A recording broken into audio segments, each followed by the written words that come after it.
Ever pull up a Multiband Dynamics plugin and your brain just kind of shuts down?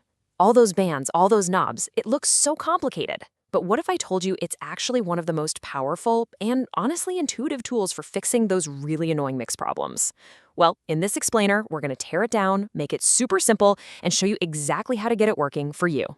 So to really get why this tool is such a game changer, we've got to start with the problems, right?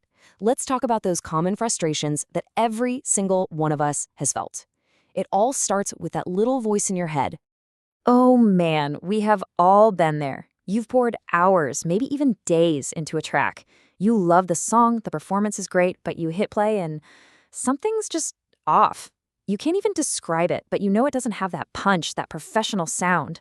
Does any of this hit a little too close to home? Maybe your mix sounds kind of wimpy compared to your favorite records. Or you try to compress it to make it fuller, and suddenly the whole thing sounds totally squashed and lifeless. And don't even get me started on muddy bass or harsh vocals. Yeah, these are the exact things that can drive you absolutely crazy. Okay, so here's the good news. What if there was one tool, a kind of super tool, that was designed to fix all of these problems with surgical precision? And look, it's not some crazy new invention. It's actually just a brilliant combination of two tools you already know and love, a trusty EQ and a compressor. So what is it really? At its heart, it's actually super simple. It just takes your audio, splits it into different frequency zones, your lows, your mids, your highs, and then it gives each of those zones its own personal compressor. That's it. Let's put it this way. A normal EQ changes the tone of your whole track, right? And a normal compressor wrangles the volume of your whole track.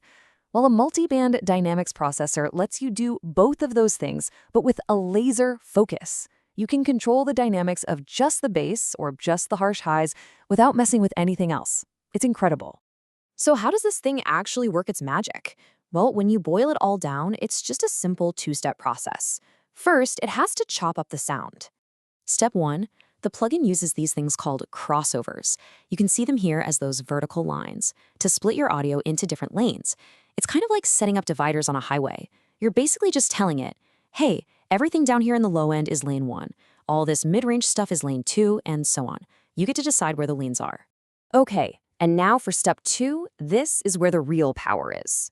Once the sound is split into those lanes, each one gets its very own totally separate compressor. You get all the controls you're already familiar with, threshold, ratio, attack, all that good stuff, but they only work on that one specific frequency band. This is what lets you be so incredibly precise. Now that we know how it works, the million-dollar question is, where do you actually set those crossover points? Well, you don't just want to pick them at random. The goal is to be musical about it. This quote really nails the whole philosophy. You want to set up your bands to zero in on specific parts of your song. You're not just thinking about frequencies, you're thinking about instruments. You're trying to isolate the kick drum, or the vocals, or the cymbals, so you can treat each one on its own. So where do you start? Well, here's a fantastic cheat sheet. Think of it in 4 main zones. Band 1, down low. That's where you find the deep meat of the kick and bass. Band 2 is that crucial mid-range warmth, where a lot of your vocals and guitars live. Band 3 is the treble and presence. Think crunchy cymbals and vocal clarity. And way up top, Band 4 is that beautiful air. Seriously, this is an amazing starting point for pretty much any track. All right, enough with the theory, right? Let's get our hands dirty. How can we use this thing to actually solve those mix problems we talked about?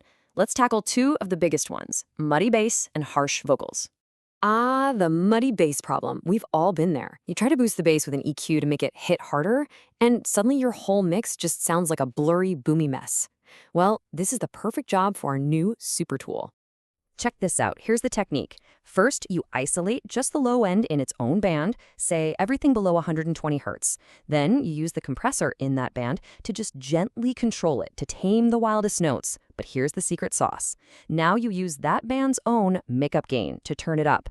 See what you're doing? You're boosting the controlled, consistent power of the bass, not just the random muddy peaks. That is how you get punch without the mud.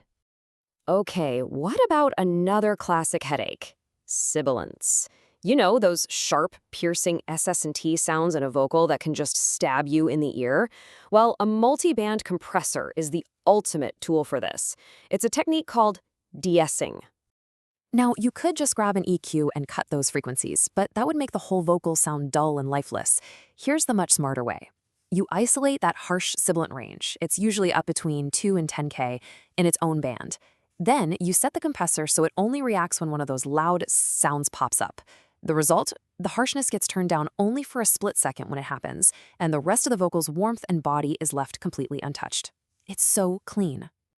Now, as much as I love this tool, and this is a really big but, it's not the answer to every problem. A truly great producer knows that it's not just about how to use a tool, but when to use it. This is some golden advice right here. A multiband compressor is a problem solver. It's a specialized tool, so before you reach for it, always ask yourself, can I fix this with a simple EQ or a regular compressor?